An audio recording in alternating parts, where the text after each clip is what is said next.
Out of the rain. Now, where in the world do you suppose that... Lose something? Oh! Well, I, I was... No, I mean, I was just wondering... Oh, that's quite all right. One moment, please.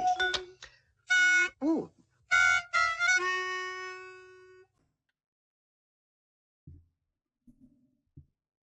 Where two or three stand, God said.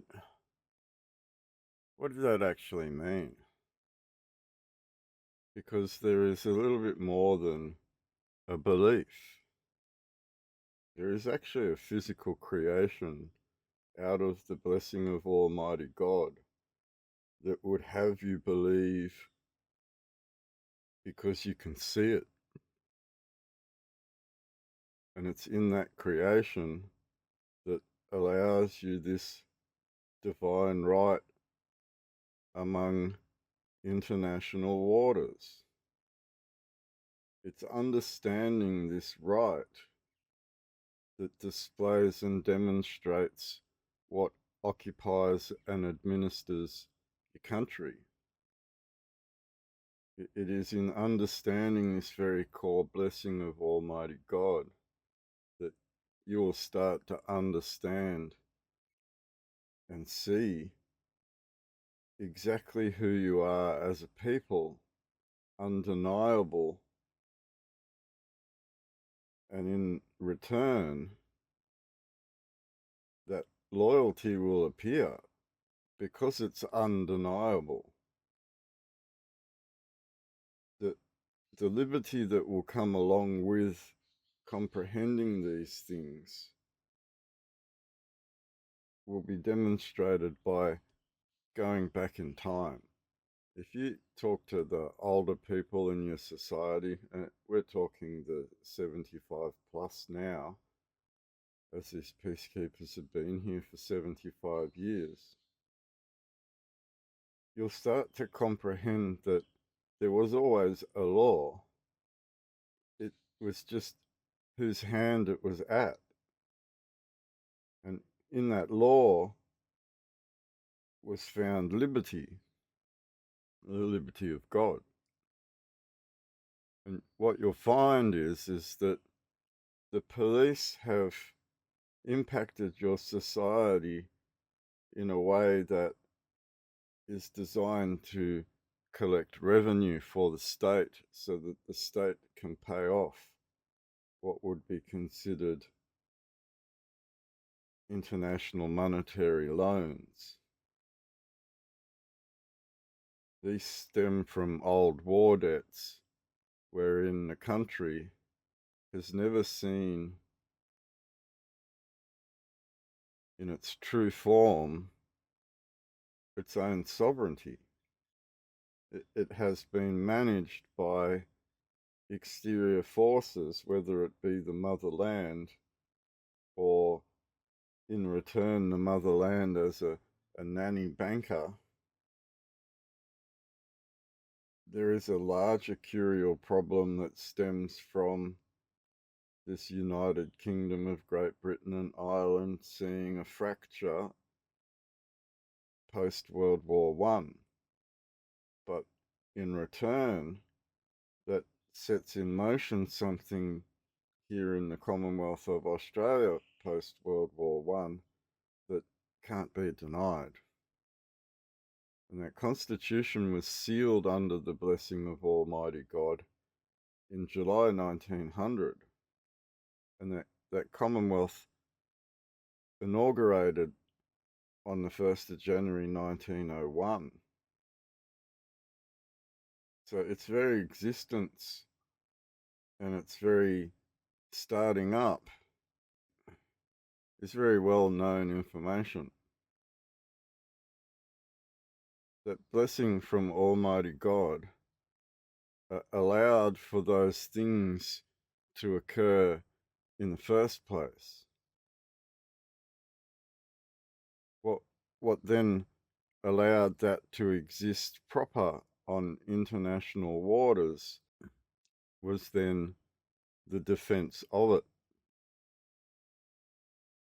And this is something we will go into a little bit more as we discover exactly how.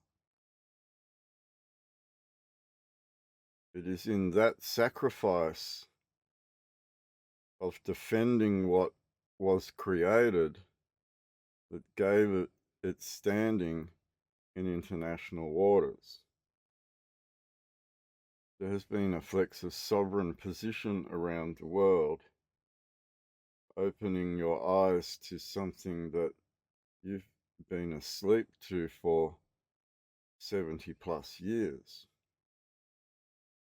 This blessing from Almighty God puts down the anchor point at which all other things exist for realm and country.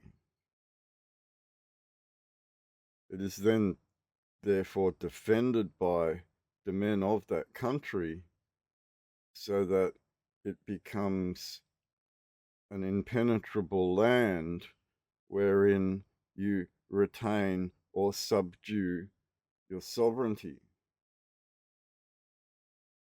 And as a peacekeeping force, there is no attacking them. They have committed international criminal offenses. There is no need to attack them. They walked themselves into dire straits. All that is needed is for you to realize who you are in international law and stand with the rest of us and grow. And eventually, these people will see their day before a courtroom. The rules that are on the table have been on the table for almost 100 years. These are undeniable facts, and given the quotes that are made within those court cases 100 years ago, 80 years ago, it's undeniable that those laws apply to those that are applying them as well. So there is no need to fight these people. There is just a need to stand up together and realize they are not you. And the moment that occurs is the moment that you will hold the upper hand, in that they have already committed the offences. It's very clear by the way a country's been treated in the last 10 to 15 years. You have seen a degradation of your liberty to the point of them committing international war crimes against you.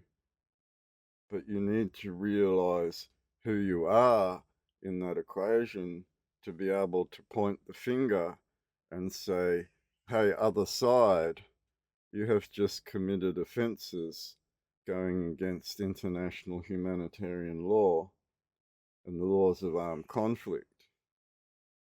You've gone outside The Hague and you have committed a Rule 92 offence. It's in that strength together and that unity together to deny them any opportunity to treat you in that manner, that you will have some sort of success on a world stage by being able to point that finger. Chorus.